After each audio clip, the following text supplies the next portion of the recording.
like to welcome everyone here today.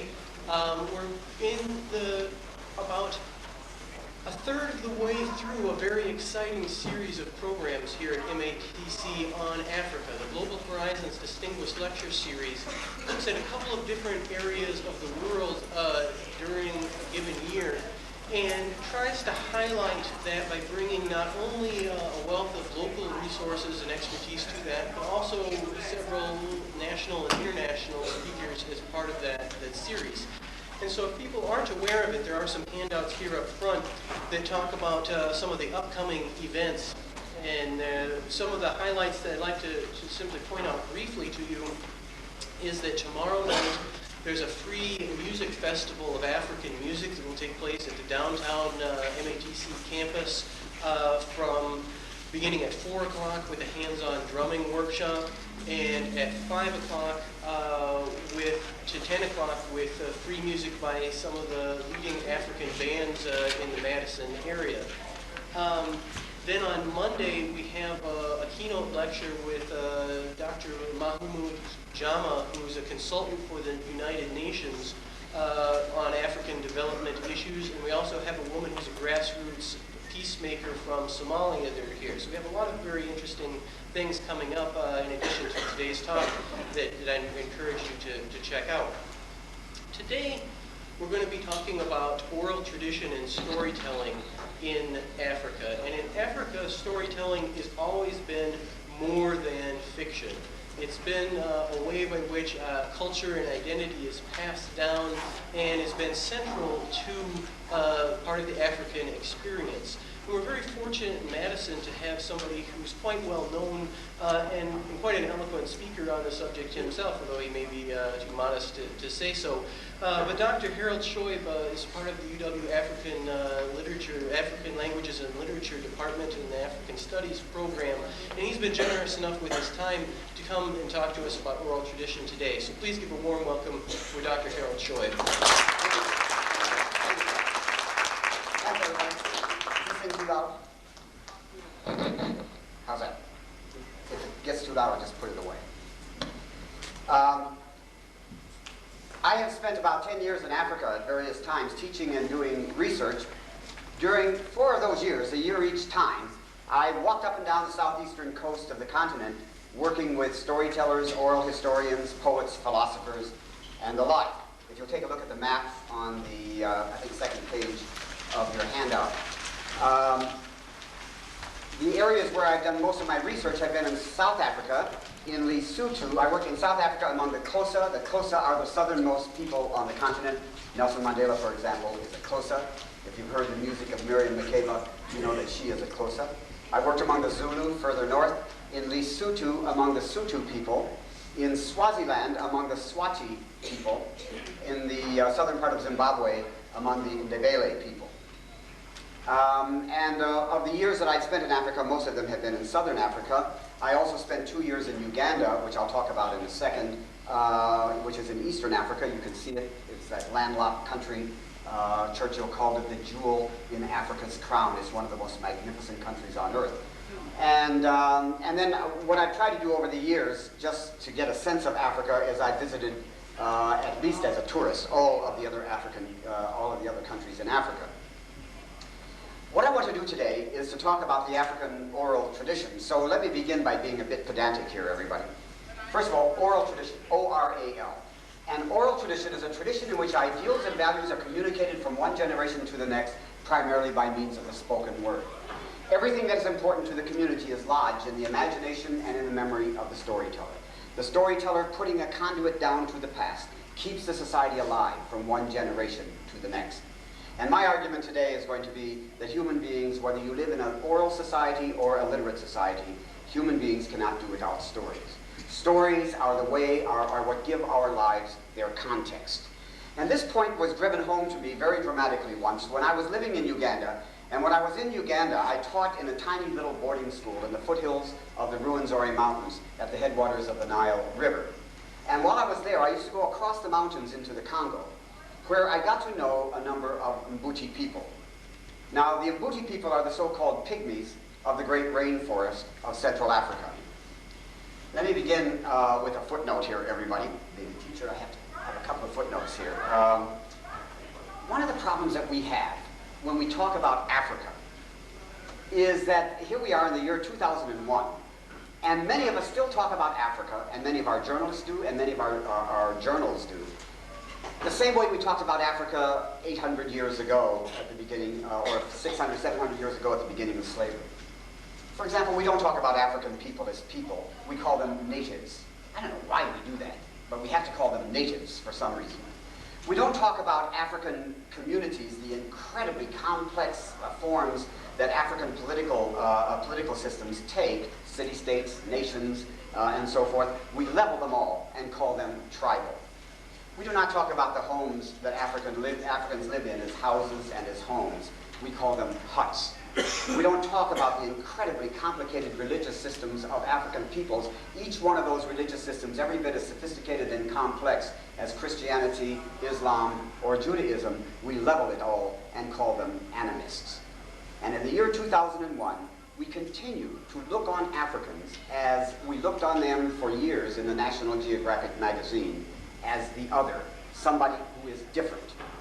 And when I went to Africa the first time, I taught for 2 years in Uganda, and it's amazing to think that I had to go to Africa to learn this, but we don't do a very good job of teaching it in the academy in the United States. I could hear the stereotypes, everything that I had learned about Africa, I could hear the stereotypes breaking every night. It was all wrong.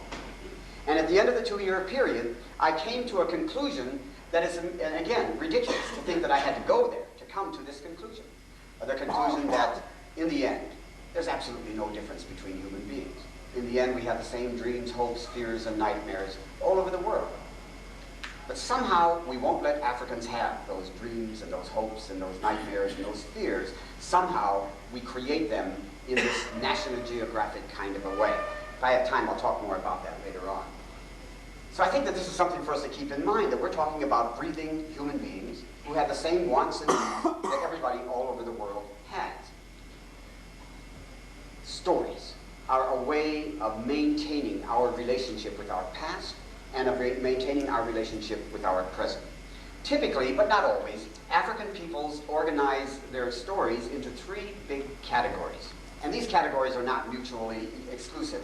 One of them is myth, religion. I'm using myth in the very positive sense of the word, everybody, as a religious story. Myths deal with gods and transformation. All storytelling deals with transformation, by the way. All storytelling deals with change and transformation. Myths deal with change or transformation on a cosmological scale, with gods as a central character. Second, epics deal with change on a national or a cultural scale, with heroes as a central character.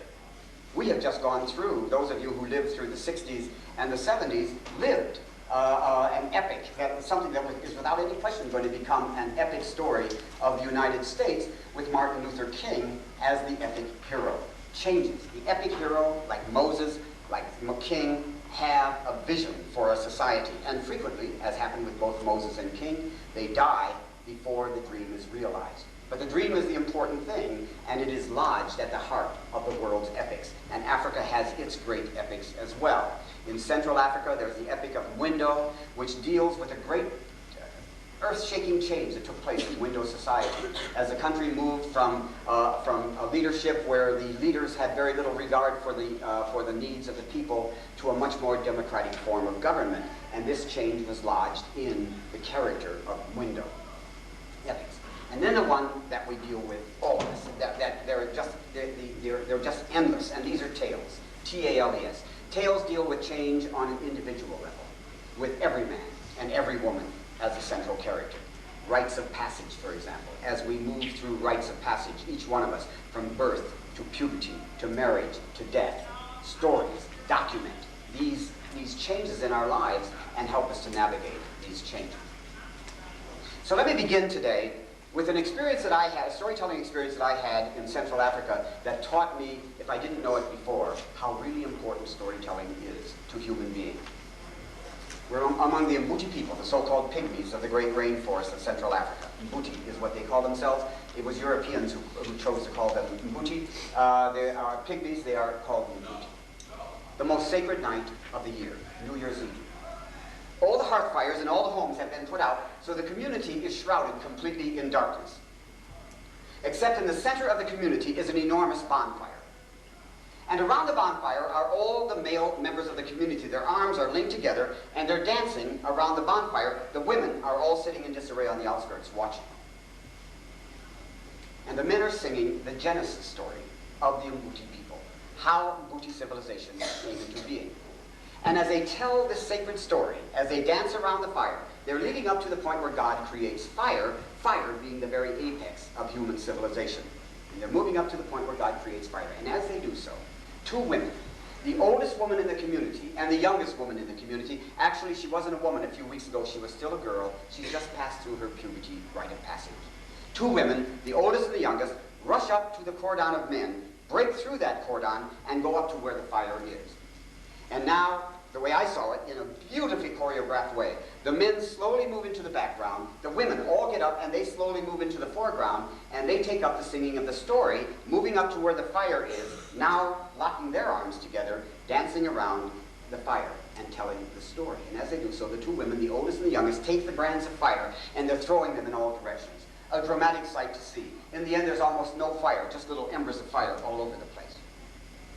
And now the story moves to its end, where God creates fire. And as the story moves to its end, the two women, the oldest and the youngest, gather all these embers of fire and they reconstitute the fire. So that as the story comes to an end, the fire now blazing, the two women lock arms with the other women and so bring the story to its end. God has created the world. And then after the story is over, members of every household will take a brand of fire and they will go back to their homes and relight the hearth fires, those fires now to remain lit for the coming year. My point is this, everybody. During that sacred storytelling session on that holy night of the year, the Mbuti people believe that thousands of years of time are broken down and that God is there among them. Storytelling does this. Storytelling takes us to the essence of what we are.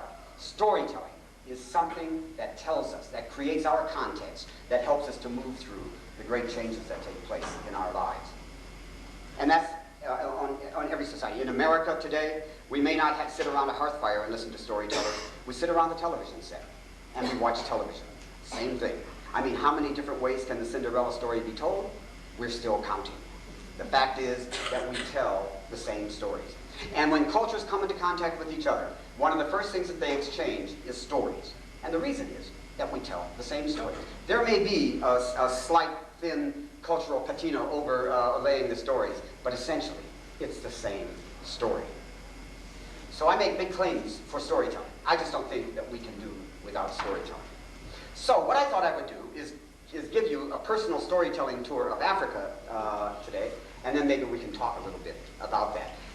As I said, most of my experience with storytellers was in southern Africa when I really got serious about storytelling and began collecting stories and so forth. But the first time I ever heard a story on African soil was on the other end of the continent. So if you look at your map, in northern Africa, in Algeria. I was going to Uganda, as I said, to teach, and the plane that I was on landed in Algiers. And while I was in Algiers, I was invited to a big celebration. Two boys had just passed through the puberty rite of passage. They were now men, and there was a big celebration to commemorate this movement into manhood. Present at this celebration was their grandmother. And the grandmother wanted to send her two grandsons away from home with a gift. And the gift that she gave them was a story. And this is the story that she told. And as I say, it's the first story I heard on African soil, a story about a partridge that goes off into the forest, and it rolls on the forest floor, and rolls on the forest floor, and its feathers take on a beautiful sheen. And the partridge climbs halfway up a mountain and beats its beak against the rock and beats its beak, and its beak becomes a beautiful ruby red color. And the partridge climbs to the top of the mountain and stares at the blue Mediterranean sky, and its eyes become a deep and piercing blue. And this splendid partridge comes down from the mountain, its feathers a sheen, its ruby red beak glowing, and its eyes this splendid blue. And on the outskirts of the community where she lives, a donkey who also lives in the village sees her and says, "You are so beautiful, your feet must not touch the ground. I must carry you into the village in the glory that you deserve." So the partridge gets on the back of the donkey, and the donkey carries her into the village, and all the members of the village come to gaze in rapture at the beauty of the partridge, its magnificent feathers, its ruby red beak, and its deep blue eyes. And among those members of the community who come to look at the partridge is a jackal. And the jackal goes up to her and says, "You are so beautiful. How did you become so beautiful?" And the partridge says, "I went off into the forest, and I rolled on the forest floor, and rolled on the forest floor until my feathers became as you see them. And I climbed halfway up the mountain and beat my beak against the rock until my beak became the ruby red that you see, and I climbed to the top of the mountain and stared at the sky until my eyes became the blue that you see." And the jackal says, "I've got to do that too." And he goes rushing off into the forest, and he rolls on the forest floor, and rolls on the forest floor, and loses all his hair. He climbs halfway up the mountain, beats his nose against the rock, breaks his nose, climbs to the top of the mountain, stares at the sky, becomes blind, trips, falls over a precipice to his death. And so said the Algerian grandmother to her grandchildren. And she's speaking to us today, everybody, from 10,000 miles away. Like the partridge, my grandchildren, be everything that you can be. Fulfill yourselves to the extent that you can. But don't, like the jackal, be a phony. And so she told them the story. When I was in Uganda, living in the mountainous area of Uganda, as I said earlier, I used to go across the mountains into the Congo, and that's where I saw the Mbuti New Year's celebration. And before I leave the Mbuti, I have to tell you one of my favorite stories I heard again and again among the Mbuti people.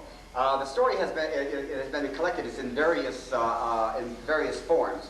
I'd like to tell you the story, the version of the story that I told, and then make a couple of comments about storytelling. What the Mbuti people do is they carve their communities out of the middle of the rainforest. And then when they've exhausted the ecological possibilities of the place where they have been living, they take their entire community and they move it deeper into the forest to allow the place where they have been living to replenish itself ecologically. And this is the story of one such community. Now in this community there are a husband and a father, and they have a daughter, and many members of the community find this daughter unattractive. She is diseased, she is crippled, she's got sores all over her body. So the elders of the community decide, in consultation with her mother and father, that when they move the community deeper into the forest, they're going to leave this child behind in the abandoned village to die. And so indeed, they move the community. And so indeed, lying there in the middle of the village, empty village, she can scarcely move, very sick, is this child. And as she lies there, she looks up and she sees a bird. A perfect bird. A magnificent bird. A fifi bird comes flying into the center of the village. The child has eyes only for the bird. She watches in enchantment as the bird takes a vine and attaches it from one tree to the next. And then the child watches in rapture as the bird sits on the vine and swings on the vine, back and forth, back and forth. As the bird is swinging on the vine, the child, so anxious to get up there with that bird, in great pain, pulls us up along the floor of the village, and now she's trying to climb up one of the trees to get up there with that bird, and the bird flies off. And then in pain, the child pulls herself up the tree. And now the child gets on the vine where the bird had been sitting, and the child swings on the vine, back and forth, back and forth. As the child is swinging on the vine, two men, they're called Bira, they come to this community looking for trouble. Stealthily, they move into the center of the village. They find nobody there. The village is completely empty. Except in the very center of the village, swinging on a vine, back and forth, is this child. They go up to the child, one on either side. They raise their weapons. One of them goes up to the child. "You are really disgusting. You're ugly, you're diseased, you're crippled. Your own parents have left you behind. We're going to kill you." He gives the order. They throw their weapons at her. The weapons miss her. One of the men is killed. The other, badly wounded, limps back to his own community, goes to his king. "Hey, king, we're in trouble. There's a girl back there in the abandoned Mbuti village. She's got the evil eye. She's going to kill us all." So the next day, the king dispatches a small group of soldiers under the leadership of a captain. And the captain takes these soldiers back to this empty village. And the captain gives the order, and they surround the village. The captain gives the order, and they move into the center of the village. They find nobody there. The village completely empty. Except in the very center of the village, swinging on a vine, back and forth, is this child. Captain gives the order, they surround the child. Captain gives the order, they raise their weapons. Captain goes up to the child. "You are really disgusting. Ugly, diseased, crippled. Your own parents have left you behind. We're going to kill you." He gives the order, there are weapons everywhere. The child is not hit. All the soldiers are killed. One survives. Back to the king he goes, "Hey, king, we're in trouble." The next day, everybody, the king dispatches his entire army under the leadership of his most trusted general. And the general takes these hundreds of men, and they go back to this empty village.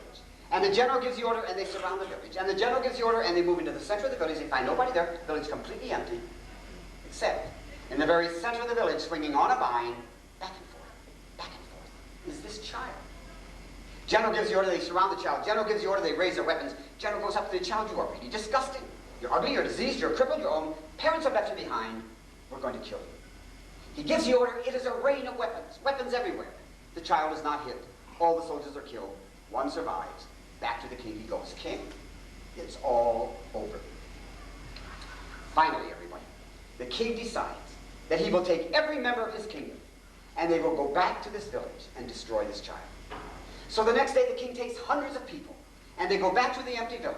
And the king gives the order and they surround the village. And the king gives the order and they move into the center of the village. They find nobody there. Village completely empty. Except in the very center of the village, swinging on a vine, back and forth, is the Fifi bird. And the story comes to an end. Okay. I'll talk about the story in a second, but let me make a point. In an oral society, everybody, storytellers do not typically come to the end of the story and Aesop's fable, I tell the audience what the story means. The audience has to work it out for itself. The audience's involvement in the story is absolutely crucial to the meaning of a story. And everybody will bring his or her own history, biography, to the story. And the story will weave its way into that history or that biography. But what the hell, everybody, we're in an academic environment, so let me talk a little bit about the meaning of that story. Like all works of art, if you want to understand how storytelling works, go for the rhythm. The rhythm tells you everything. The patterns are everything. The storyteller will create the meaning of the story through the patterning in the story. And look at this story, 2 patterns, and they tell everything. First, the swinging on the vine, okay? First, the bird, perfect in every respect. A Fifi bird, a bird of nature, a bird of God, absolutely magnificent. And then the child, supposedly flawed. In real life, this would never happen. The storyteller is making a point. This child is a cast-off, the least of these, a fallen sparrow. And look what the storyteller does. Puts that fallen child, that flawed child, on the vine, once, twice, 3 times, and then in the end, the child is gone, and the bird, the perfect bird is there. What point is the storyteller making? What has happened to that child? In the language of storytelling, the storyteller is saying that there is no difference between that bird and that child. In the eyes of nature, that beautiful bird, in the eyes of God, the perfection of that bird, the storyteller is saying that all beings are perfect. The storyteller links the child and the bird. They are the same. All beings are beings of God. All beings are perfect. And with the other pattern, when they try to kill the child, they end up destroying themselves instead. The storyteller is issuing a warning. If you interfere with that relationship of harmony between a human being and nature, between a human being and her God, you will only end up destroying yourselves instead. And so the storyteller makes the point. Often, after storytelling sessions take place, the audience sits around and discusses the stories at great length. And a discussion then will lead to another story, and so on to another story. And one story becomes a comment on another story. When I was working in southern Africa, over the years on tape and on film, I've collected something like 10,000 stories, films, stories, epics, and so forth. I remember once I was working among the Ndebele people in the southern part of Zimbabwe, and I heard a story.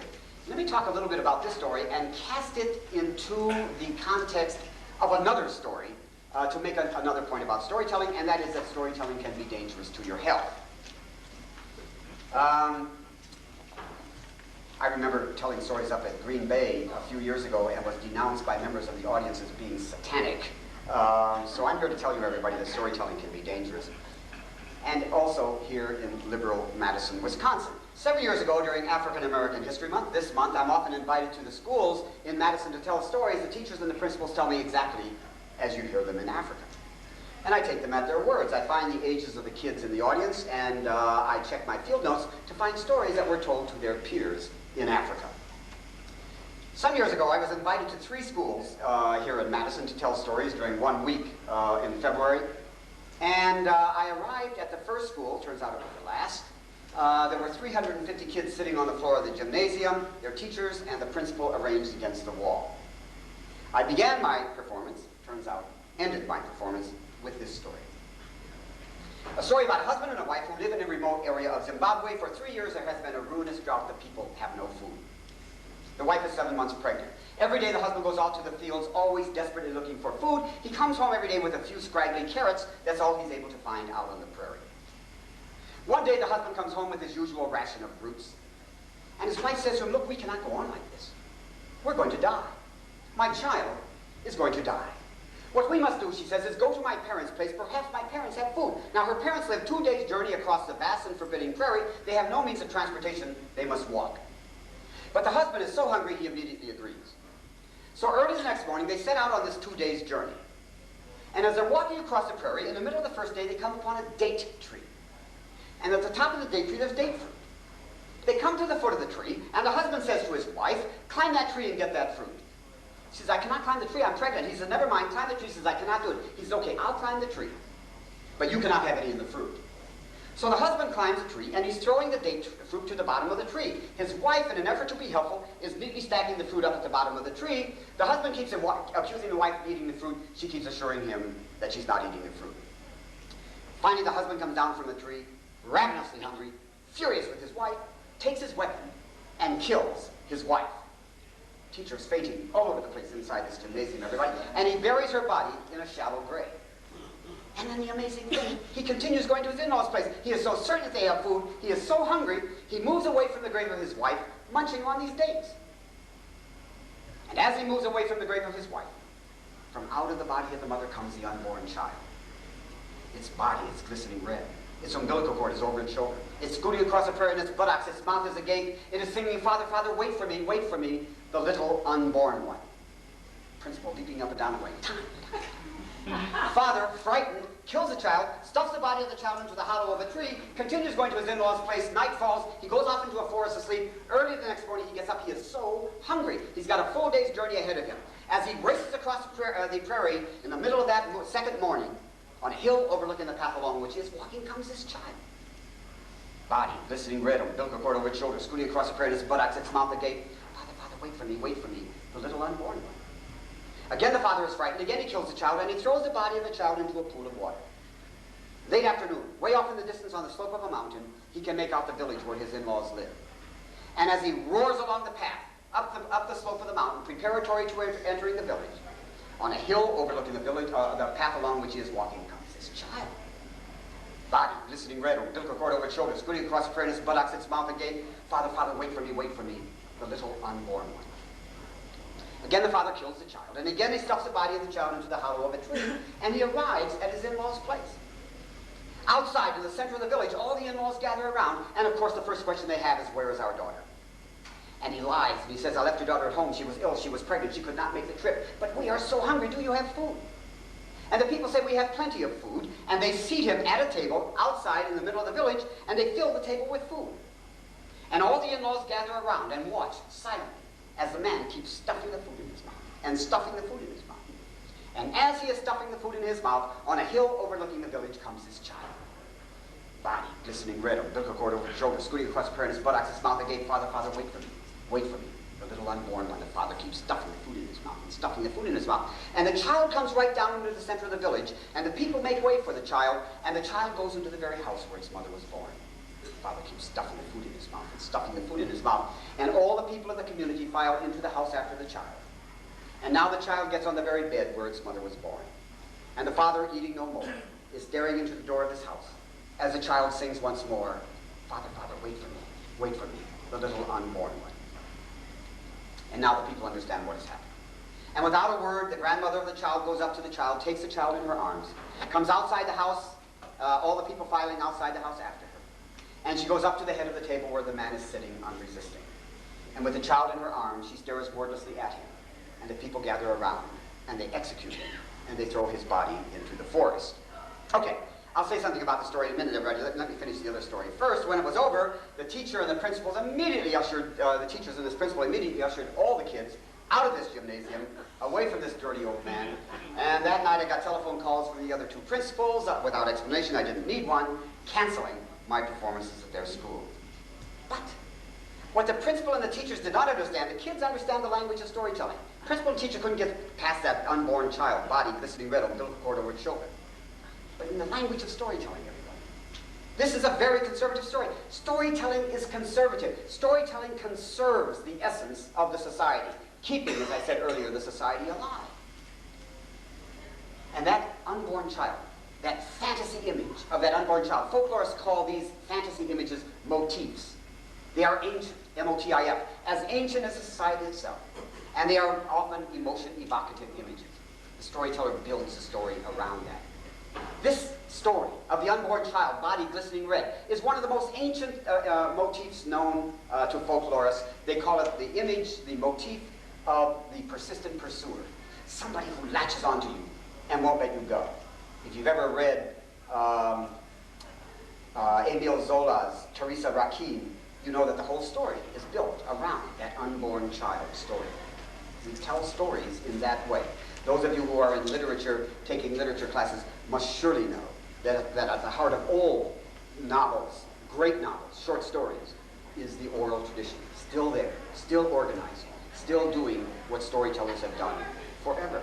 So look at this story. That unborn child is fantasy. It is the storyteller's way of getting access to the tormented conscience of that father. The father and that unborn child are the same character. The unborn child is a mirror of the father. No, he is a mirror of the conscience of the father. No matter what the father tries to do to put down the terrible knowledge of what he has done, that child, his conscience, keeps coming back and coming back and coming back until in the end the father is undone. Storytelling. Storytelling keeps us focused. Sometimes it gets out of hand. I don't know if I'll have time or your permission to get out of hand here in a little while, everybody. But essentially, it keeps us in line with the traditions of our society. When I went to South Africa to do research, I studied here at Wisconsin for my PhD under one of Africa's greatest novelists. He was a political refugee from apartheid South Africa. He taught me my first African language. Turns out he was also Nelson Mandela's teacher. I very proudly hold that in great honor. He taught me my first African language, got me excited about South Africa. So I was a grad student, very full of myself. I went to South Africa, did what grad students are supposed to do. I touched base with all the universities in South Africa. I was going to collect the great South African epic, and all the experts told me no such thing as an epic in South Africa. But I was determined. And so I'd been in South Africa about 6 months, and I was walking, I worked completely by myself. I never worked with interpreters or translators. One night, I was walking along a path at dusk. I was going to a beer party overlooking the Indian Ocean. I had been told that there would be storytellers there. As I was walking along the path with my tape recorder, a woman came along. I had never met her before. The picture is on the next to the last page of the outline, handout that I gave you. Nongenile Masitatu Denani. I never had met her before, a tall, imperious woman. She introduced herself, said I was interested in stories. Would I like to hear a story from her? We sat down alongside the path, and I turned my tape recorder on, and she told a story that took an hour to tell. Not a bunch of little stories ivy linked together, but one glorious, unified story. Not an epic, but it was quite splendid, and I knew that this woman had an epic in her. And I worked with her. From then on, she couldn't get rid of me. Wherever she was, I was there, wanting to collect a repertory of stories, and I did collect a repertory of stories, including a story that was 3 hours long. Again, not an epic, but I knew I was getting close. A couple years later, I went back to South Africa, and among other storytellers, I again worked with her, and again I collected a repertory of stories from her, magnificent, full-bodied stories, no epic, but I knew that I was there. Several years later, I went back. I was going to work further north among the Zulu. She was at Xhosa. I had become very close friends with her and her family. Her husband had died of tuberculosis since the last time I was there. She was just coming out of her mourning period when I arrived in South Africa, and I went to stay with her. We had become very close friends. She's the closest friend I have ever had. I went to stay with her during the last 2 weeks of her mourning period. When her mourning period was over, she, canny woman that she was, knew that she was going to destroy my Zulu research project.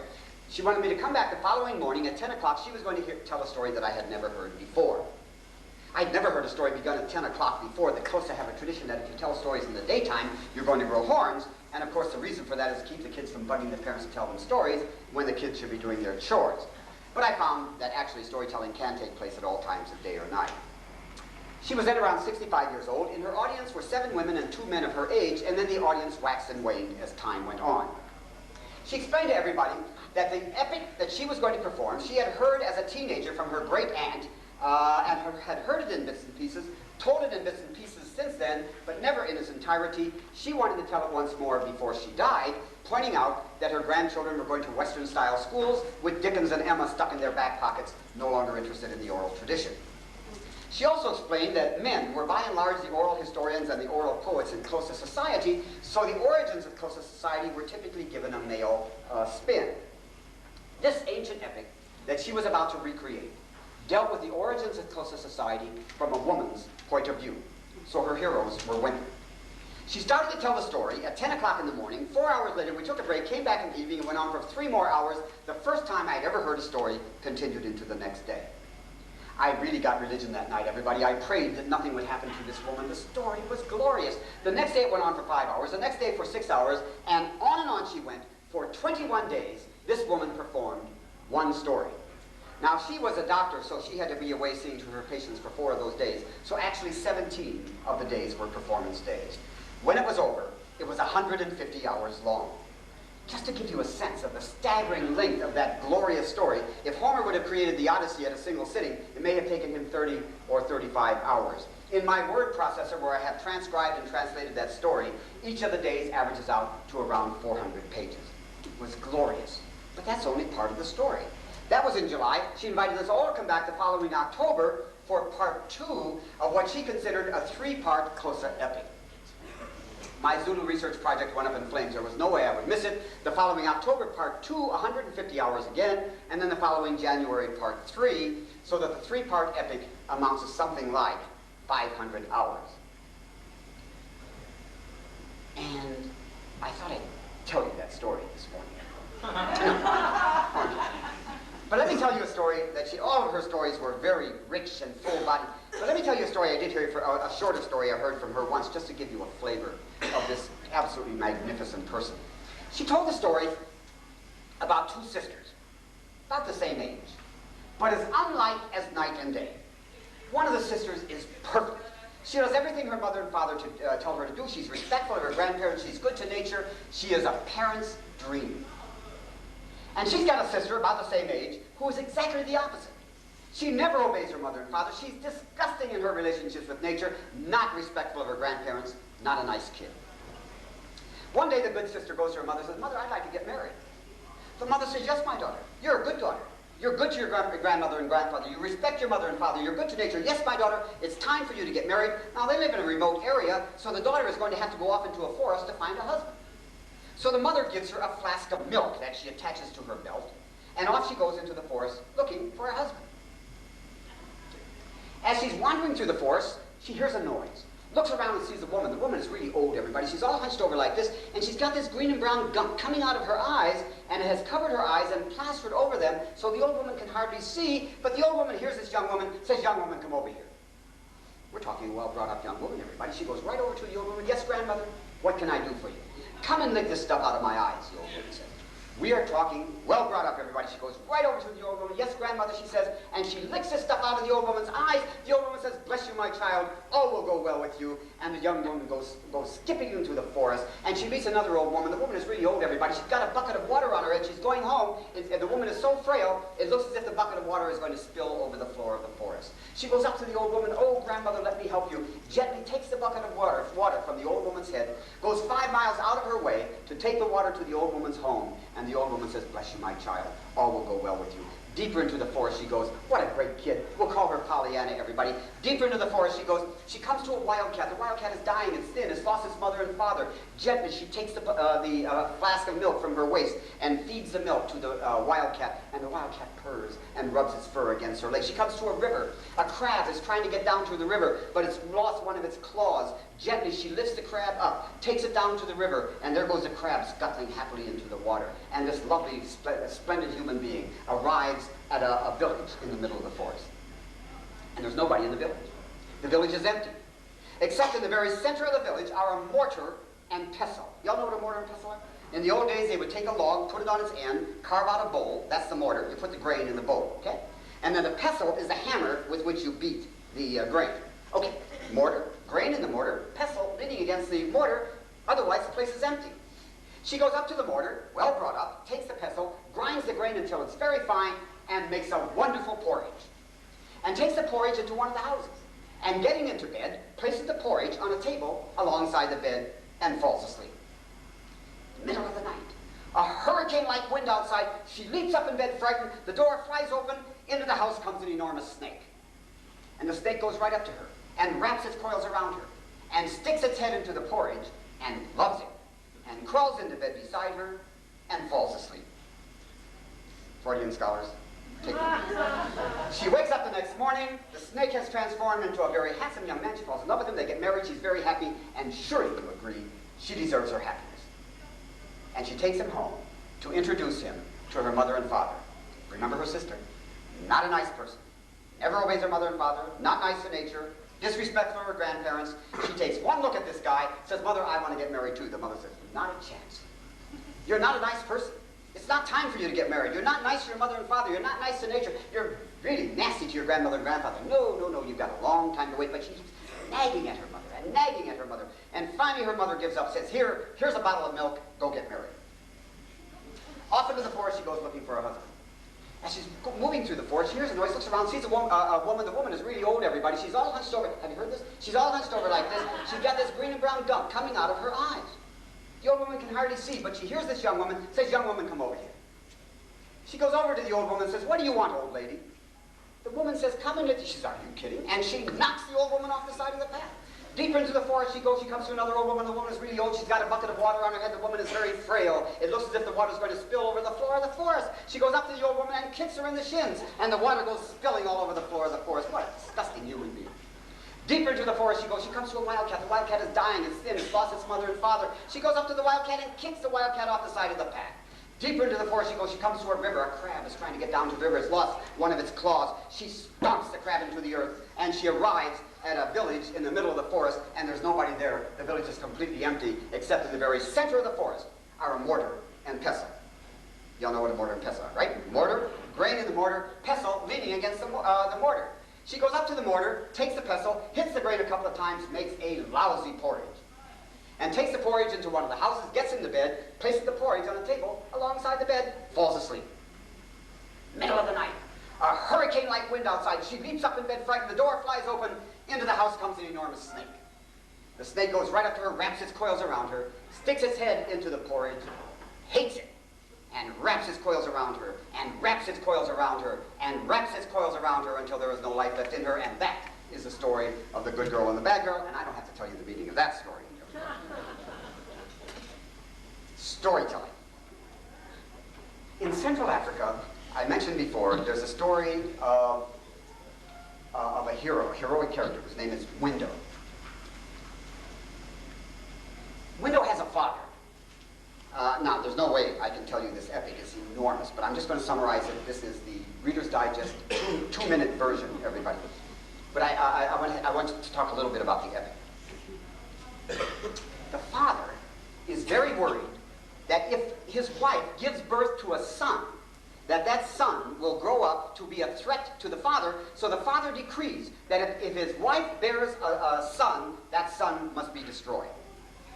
And his wife does bear a son, and his wife hides her son in a drum, like a drum you beat on, a drum, puts the drum into a river, and the drum goes floating down the river. Goes down the river, far down the river, and it comes to a shore at a place where his aunt lives. Her name is Iangura. So his father, Shemwindo, the deadly Shemwindo, is his father, and the drum floats down the river to where his aunt lives, Iangura. Iangura comes to the drum, takes him out of the drum. It's his rebirth, and now she brings him up. And she brings him up to have respect for all human beings. And when he is a man, he goes back home to struggle with his father. And he goes home, and his father is ready for him, and his father has all of his armies, and Window destroys the center of the kingdom, all the people in the kingdom, and chases his father, Shemwindo. And Shemwindo goes into a hole in the earth and goes down to the middle earth. And as he goes down there, all of his helpers are helping the father, helping Shemwindo. Window chases his father. He attaches a rope to his waist and then attaches it to his aunt's waist, a kind of a symbolical umbilical cord. And as he moves from his aunt towards his father, he kills all of his father's helpers, all of them, all the way down, until he finally gets down to the middle of the earth where he meets his father.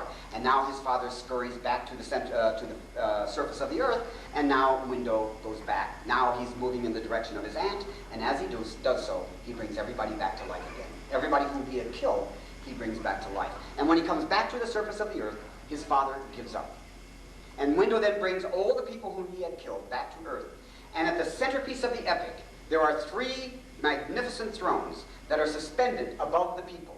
And all the people are down below, with Window and his father and Iangura sitting on these thrones. And as they sit there, the father gives over his kingdom to his son. And now Window takes over the leadership of the kingdom. And he's a good king. And the people love him. And one day, a dragon comes along, and it swallows great numbers of members of his community. And Window does what any self-respecting hero does. He goes out to confront that dragon. He meets the dragon, tears the dragon open, and releases everybody from inside the dragon, and all these people are singing his praises, but not the gods. And suddenly the heavens cloud over, and there's lightning, and there's rain, and the earth tremors, and suddenly a great cloud comes down and lifts Window up and takes Window up into the heavens. And now the gods in the heavens take Window on a tour of the heavens. And as they take him on a tour of the heavens, they teach him how every living thing is interwoven. That if you destroy one living thing, then you upset the balance of nature, and havoc results. And so the gods take him, and they teach him. They say, you think you're a hero. You don't know what a hero is. A hero does not take life. A hero preserves life. And so in the end, like Moses, coming down from the mountain, Window comes down from the heavens with one great commandment. And the commandment is a reverence for all life, even a dragon. You revere all life. And he comes back to earth, and for the rest of his kingship, he teaches this and acts according to this edict from the gods. And this is the epic that is told again and again to mark the changes that took place in in Nyanga society in the Congo, with the emphasis on that interrelatedness of all life, that we do not take life, that what we do is we protect life. Epics, myths, and tales all deal with life and the danger of losing life. Let me just end this part of my discussion. I'll show you slides and then we'll talk, with an epic from the Maori people, of the Shona people of Zimbabwe. I just completed a 10-year study of myth in Africa and have studied literally thousands of myths and have come to this deep, deep respect for African religious systems. Here's the origin myth of the Shona people in Zimbabwe. Mwari, M-W-A-R-I, is the great god. He is the god of fertility. He is the sower, the rain giver. One of his praise names is Zivaguru, the great pool, P-W-L, because he supplies the people with life-giving rain. Mwari is both male and female.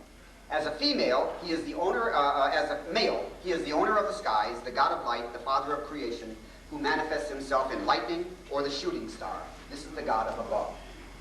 He is an ambivalent god, both immanent and transcendent, ever present in his own creation.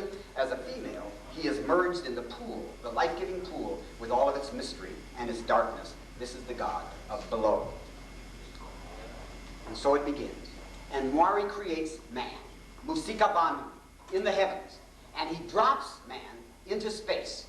And as Musikabanu is falling through space in a deep sleep, falling, dropping from the sky, and as he falls, Musikabanu awakens and sees himself falling through space. And in the distance, he sees a white stone, which is also dropping from the sky at great speed. And God orders Musikabanu to point his finger at this stone. Musikabanu obeys, the stone stops. And then Musikabanu begins to fly towards this stone. And the closer he gets to it, the bigger the stone becomes. And finally, he can no longer see where it finishes on either side. And Musikabanu falls softly onto this stone. And the first spot his feet touch soften and emit water. Touching the stone, Musikabanu hears God's voice coming from it. This place became known as the Stone of the Pool. Today it's called the Matopos. It is a place that is still venerated in Zimbabwe. Musikabantu becomes bored. He's all by himself. He begins to wander around. When night falls, he sits down near the stone from which God had spoken, and he sleeps. In his dream, he sees the birds in the air and many animals on the earth that are jumping from stone to stone. When Musikabantu awakens, he sees that his dream has come true. Everything he has just dreamed has become reality. The animals are now here. The birds are now here. God now tells Musikabantu what he can eat and what food is forbidden. He is free to eat vegetables and fruit from the trees, but he must not kill and eat animals, nor were animals allowed to eat each other. One day, while Musikabantu sleeps, a snake creeps over his loins and leaves its marks. When he awakens, he is overcome by a strange feeling. He has trouble breathing, and his penis moves like a snake. A voice tells him to go to the pool, and the pain will pass. On his way there, he sees a beautiful young woman sitting on a stone near the pool. She looks like him, but she can neither speak nor move. Again, Musikabantu hears the voice. It tells him, the voice of God tells him to touch her with his hand. He does, and the young woman comes to life. And a snake moves across her loins as well. She is overcome by the same emotions as Musikabantu. The voice spoke and told Musikabantu to be kind to his wife and to all the animals too. And he was also to set aside a day each month to honor God. When Musikabantu had completed the tasks that God had given him, he returned to heaven. Before he went, he told his children to observe God's laws, or God would punish them. And so people lived in peace for a long, long time. But one day, Musikabantu's children got drunk, and they became proud. They told the animals and the other people that God was dead, and that one of them would be God. God's voice warned them, but because of their pride, they could no longer hear the voice of God. God then became angry, and in his anger, he cursed the earth, and the sea's waters became salty, the land dried up, and thorns grew. During the rainy season, the rivers swept away many people, and crocodiles appeared in the waters. The sun became hot, and the animals began to eat one another and attack men, and men started killing each other. And so life comes into the world with all of its promise, but death is there as well. One of the things that happens in African myth systems, which happens in myth systems all over the world, is that God creates the world in his image, but something happens during the creation to bring death into the world. And there are hundreds and hundreds of stories in Africa as to why death came into the world. It's the old, ancient Garden of Eden story, told in so many different ways. Why it is that we have the hope of life, but that the reality of death is also present. Okay, there are a million things I could say, but let me stop there and show you some slides, and then maybe we can talk to each other, okay? Now, these are some slides that I took in South Africa. I guess I can turn these lights up.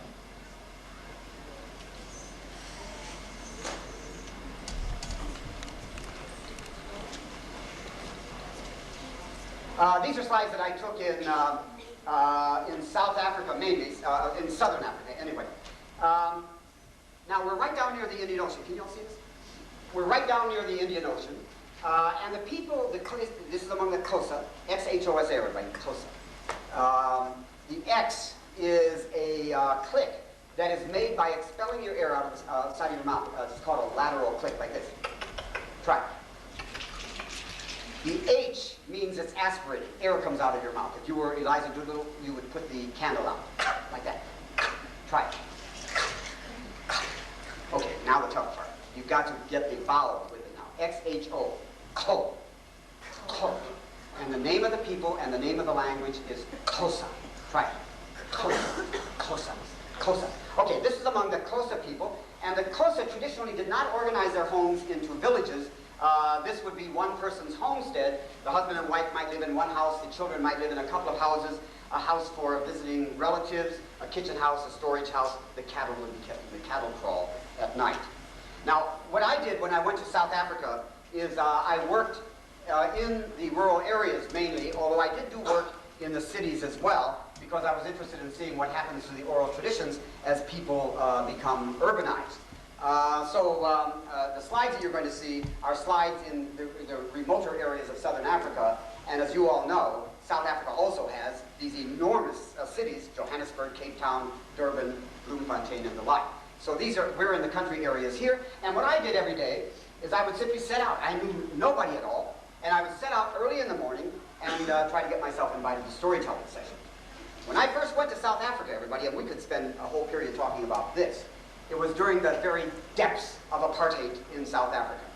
And so everybody, certainly every African whom I ever met in South Africa had in one way or another had a very negative experience with a white person. And suddenly here was this white guy out in the countryside trying to get himself invited to something that is as close to the people as anything, their storytelling tradition. And so understandably the people were initially very wary of me. But I just obnoxiously hung around and kept trying to get myself invited. And the fact that I spoke the language was on my side. I made it very clear that I was not a South African, that I was an American, and that played in my favor because everywhere I went, I don't care how remote it was, there was a picture of Muhammad Ali on the wall of the house. It was at a time when Muhammad Ali was in great trouble in this country. In South Africa, he was a real hero. And so the fact that I was an American helped a lot. And I didn't use a car, I walked, so I was the most vulnerable person on earth. And so suddenly there I was, wanting to get myself invited to storytelling sessions, and after a time, the people did invite me. And I'll talk about that in a second. Okay, so I set out early in the morning. You can't see this too well because of the light, but the people farm down in the valleys, and then their homes are on the lips of the ridges. Okay, so just to get you situated, this is further north among the Ndebele people, and you can see that the architecture of the houses begins to change. You still have the Rondavo style architecture here, but they're also square and rectangular homes, and these are the storage bins where during the winter months the grain would be kept. You have to keep in mind this is a Mediterranean climate, so in the winter it gets quite cold, so that up in the mountains, as here in Lesotho where it snows, the houses are built more substantially. Okay, a Xhosa woman, and traditionally the Xhosa dyed their garments with a red clay or a red ochre, and you can see that she also has a red ochre cosmetic. Boy going to the market, a girl babysitting her baby sister, a mother and her child. Herd boy, traditionally a boy by the time he's 12 years old will already be taking on the responsibilities of adulthood. He may be away from home for 2 weeks at a time looking for grazing land and water for the livestock. Xhosa girl. Xhosa girl and her brother. I guess I can focus that from here. I'm not quite sure how to do that. These are 4 married men going to a convention, and you can see the traditional beadwork. This is in the late 60s. Here we are, 30 years later, and almost all of the traditional garb is now gone. People are mainly wear Western style clothing now. Women going to the market. These are teenage girls. They're going to a party. And they're going to meet these guys.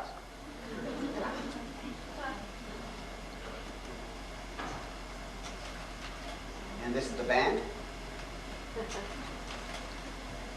Boys, before they go through the puberty ritual among the Xhosa, stick fighting is very popular. It's a sport, a combination of athletic prowess and dance. You can see the boy in the background playing the drum. It's a beautiful thing to watch.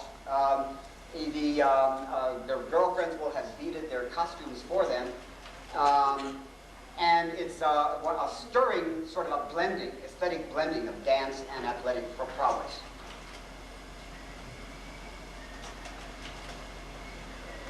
These are traditional doctors. They are not witch doctors. There are no more witch doctors in Africa than there are in America. They are wearing the white bead that is emblematic of the doctor's profession in South Africa.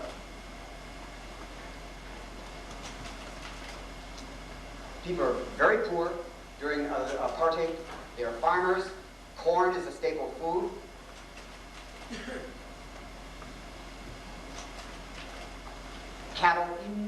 important. Not only a part of the economic system, also a part of the symbol system of the people. And under the apartheid government, cattle had to be counted twice a year to make sure that the people didn't own too many cattle so that to overgraze the land. If you're lucky, you have horses to get around on.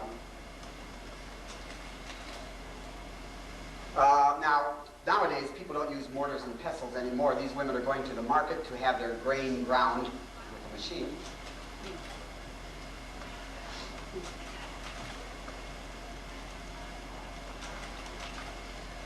Just very quickly, in some areas under the system of apartheid, what the government did was they would put a tax on everything. They had tax on houses, dogs were taxed, everything the people owned was taxed, and the people didn't have cash crops, so they had no cash. So in order to pay their taxes, this forced the young men to go to the mines, the gold mines, the diamond mines, to work in the vineyards and places like that. So that some areas, like this one, would be wholly devoid of young, able-bodied men. So here you have some women who are going to build a house. They're getting the water, and with a combination of clay and earth, they mold the bricks, which are then allowed to dry in the sun, and then the walls of the house are put up. And then the people gather thatch, and the thatch is worked into these very tight, tightly organized kinds of strips, and then the roof is put on. And a roof like this would last anywhere from 12 to 15 years. Okay, everybody, it is dusk. It is storytelling time. People are arriving for stories. And now, I never took pictures of storytelling that went on at night. I wanted to document storytelling to the extent that I could, but using flash attachments and so forth at night would simply interfere with the story. So I never used, I taped stories at night, but I never used cameras at night. So the only time I took pictures was at dusk when stories were told, or during those periods when stories were told in the daytime. In South Africa, everybody's a storyteller. Storytelling is not a profession. Women are by and large the storytellers, so they are the carriers of the culture, but as you'll see, there's no strict gender division. So here you see a grandmother performing for her grandchildren and some of their friends, and so the audiences would usually be small and intimately known to the performer. That was another problem that I had, because I would be the outsider, and when I first heard stories, I was clearly having a stultifying effect on the story, and it was only much later that if I would have stopped collecting stories and made conclusions on the basis of what happened during the first 6 months I was there, it would have been all wrong. It was only after I was there, after people got comfortable with me, that I started to hear the stories in their fullness. What I'd like you to do is pay attention to the use of the body here. The nonverbal aspects of storytelling are absolutely magnificent. I am convinced, here she is with that child, holding the child. I am convinced that at least half of the meaning of stories is nonverbal. And so the problem is, how do you capture the body when you translate this to print?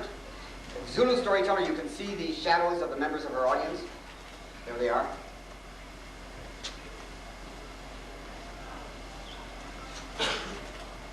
Ndebele mother performing for her twin daughters. Okay, and here's a 16-year-old boy who will tell stories up to the time that he goes through his puberty ritual, and then will not tell stories again traditionally until he tells them for his own children. The closest storyteller. And you have a picture of, this is a Ndebele storyteller. You have a picture of this storyteller. He's a close-up during a contemplative moment in the story. Okay, I'm running out of time, so let me just fast speed ahead here. I want you to see this wonderful storyteller I was telling you about, and then we can talk. Okay.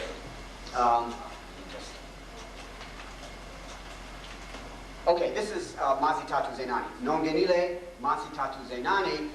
This is just as she's coming out of mourning. And all of these pictures are of her. I just want you to see her. She is glorious. And one of the things that I have every intention of doing, she died 3 years ago, is to keep her name alive. I have already published one book, not her epic, under her name, called The World and the Word, and plan to publish her epic. But these are pictures of her. Absolutely the most magnificent person I ever met. So she too, in her long stories, often she was not actively engaged in the story, and then there would be times when, as you see here, her body would become much more actively engaged. What happens typically in stories, everybody, storyteller is usually sitting in a kind of a squatting position. There will be a sort of a metronomic dance-like movement in the upper thigh and her shoulders, creating this dance-like grid. And then with her forearms, the trunk of her body, and her face, she mimes what's happening in the story. So there's a very attractive aesthetic sort of tension between the regular dance-like movement of the story and then this grid, the particular miming that she's doing.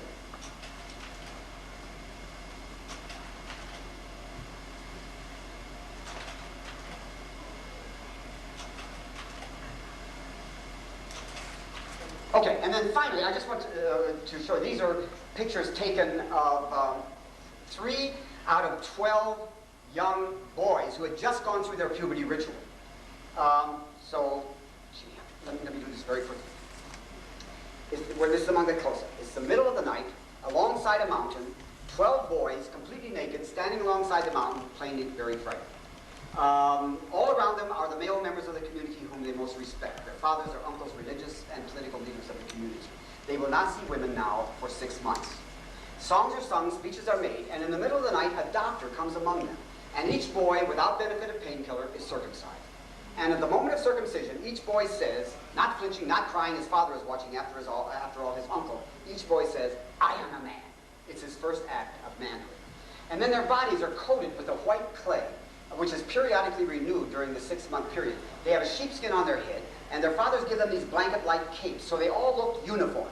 The little boy brings them their food every day, and they live in this makeshift circumcision lodge in the back, which are all the artifacts of their childhood: toys, love letters written in bead form from their girlfriends, and clothing. At the end of the 6-month period, every day a male member comes to lecture to them about what their responsibilities are as adult members of the community. And at the end of the 6-month period, they go down to a pool of water and they ritually cleanse themselves of this white clay. And they emerge now as men. And now their fathers again give them these blanket-like capes. They look like monks as they wend their way back to the community. They do not look behind. Way off in the distance on the right, they can hear the women singing songs, welcoming them back to the community as men. As I said, they do not look behind, because behind them, their fathers have sprinkled kerosene all over the makeshift circumcision lodge, in which are all the things of their childhood. It is a symbol of the complete break with the past. They do not look behind. They are now moving away from their childhood past. Now, that happens in real life. What does it have to do with storytelling?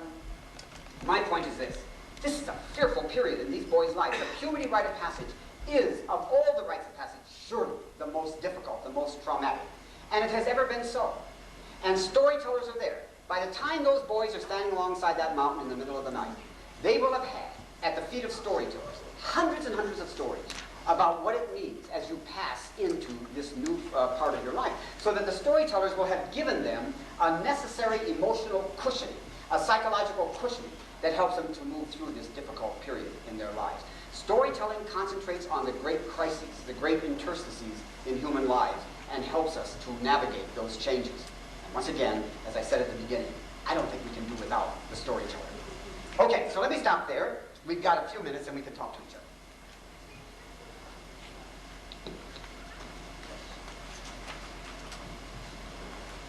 Okay, let me get the lights.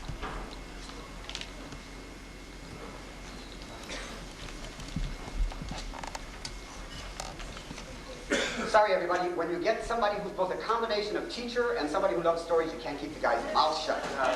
So I really had meant to give you more time to talk. So, any questions or comments? Yeah? First of all, about languages Yeah. and how you learn. I mean, there must be a number of different dialects. Well, and not dialects. There are actual languages. There are 2,000 languages in Africa. Tragically, we're losing them. We're losing them very fast.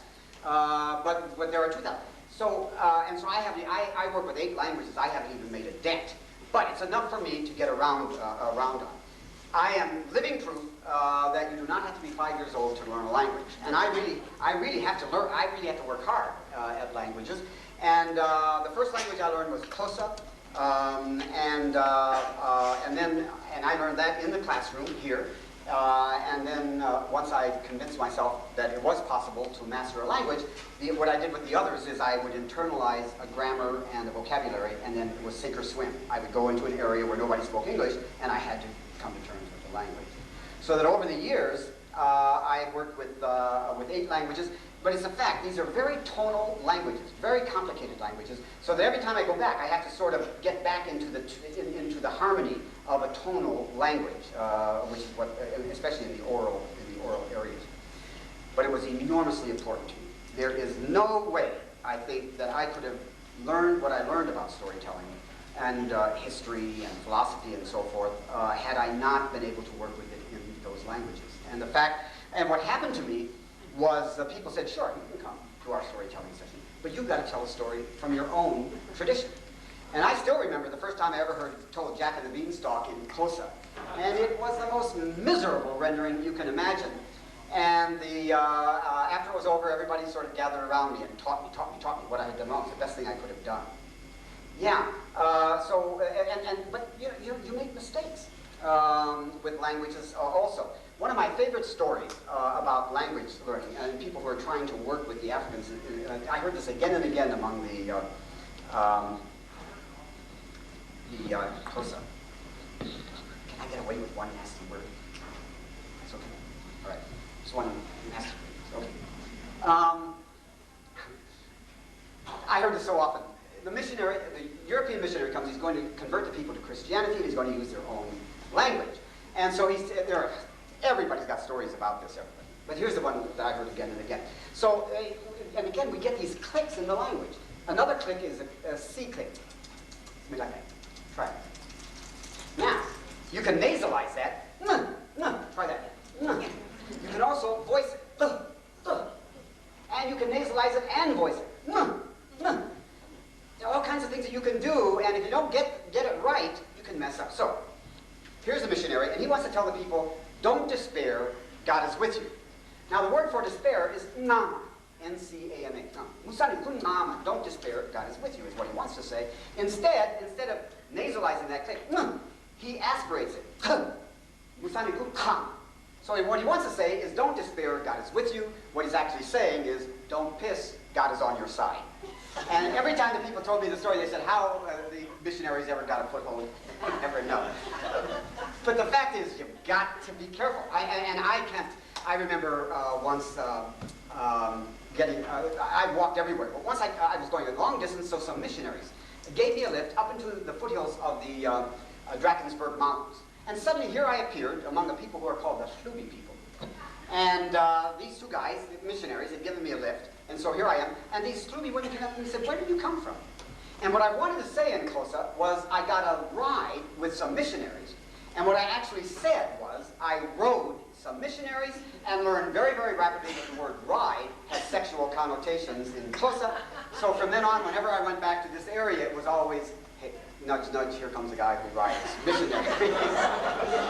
So you have to be willing to make mistakes. But it was so vital that I do that. And I work with my tapes every day of my life to at least keep, I'm working on translation, but it also keeps the language alive. Yeah? You mentioned taxation and young men getting dragged out of these mines, but what other ways did apartheid interfere with traditional life? Oh heck. What other ways did apartheid interfere with traditional ways of life? In every possible way. Apartheid was one of the most ruinous human systems known. For 350 years, you have to keep in mind it was there for 350 years. Everything. Education, African children were given inferior education, the argument being that they were not to get rising expectations. No matter what, they could not own homes outside of what they called the homelands, and even if they could own homes, the money that they made was almost nothing, and so they could never have done it in any case. In every possible way, you go into a park, and here would be the benches that say whites only.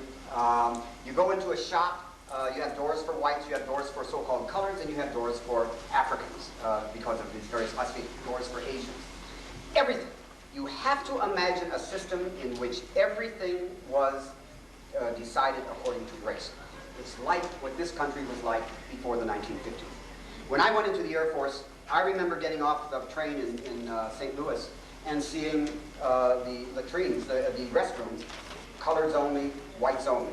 It was only in 1954 that this really began to change here. The Jim Crow laws that we had in this country are the apartheid laws. I mean everything. 350 apartheid laws. It was hard to know what to do. If you didn't know whether you could drink with an African, whether you could stay in an African's home. A white could not sleep in an African's home. I did all the time, but you weren't allowed to. Everything that blacks did was circumscribed.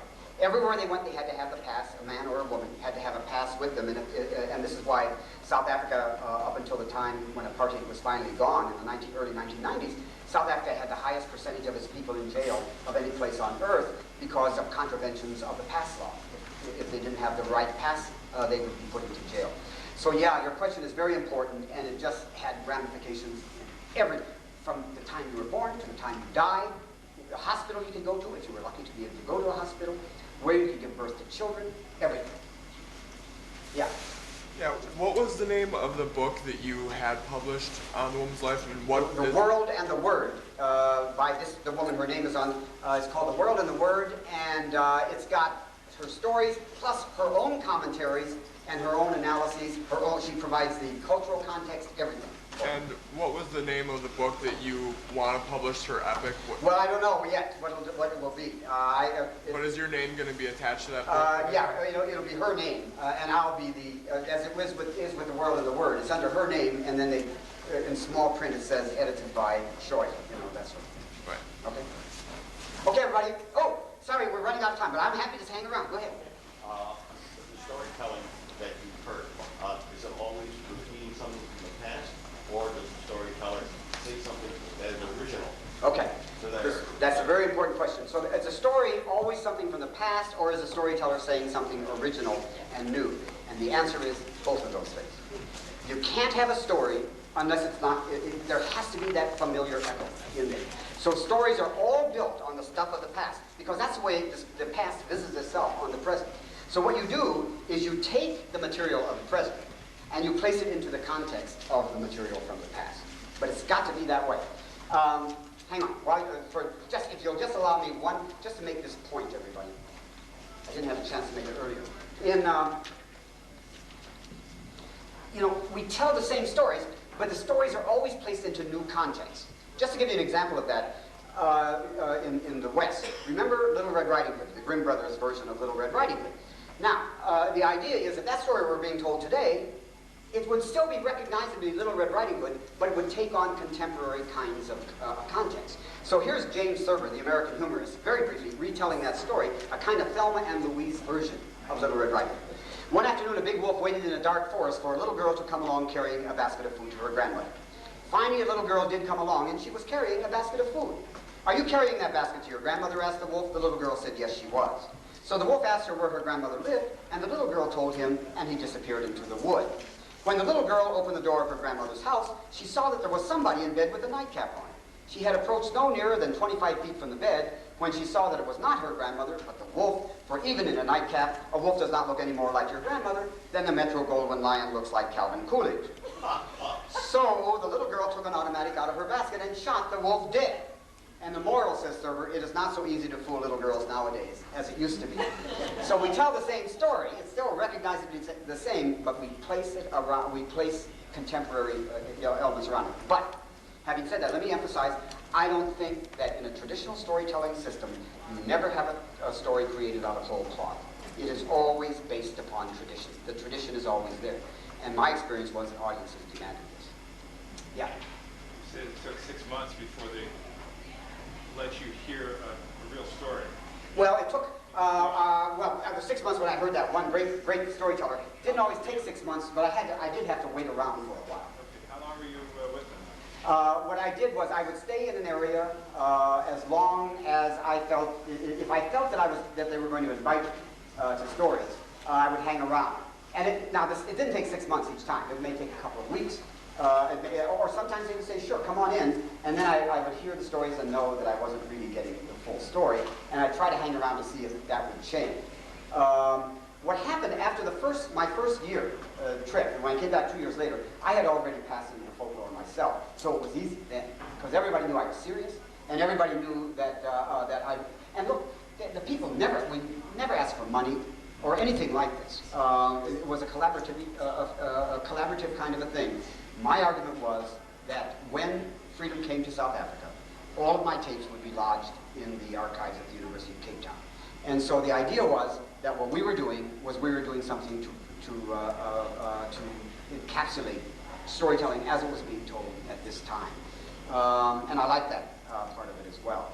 But yeah, but it always took some time. It didn't take 6 months, but it always took a little bit of time before people, and sometimes it didn't happen. Also, there were heartbreaking times too, when nothing happened and I would have to set out and keep walking.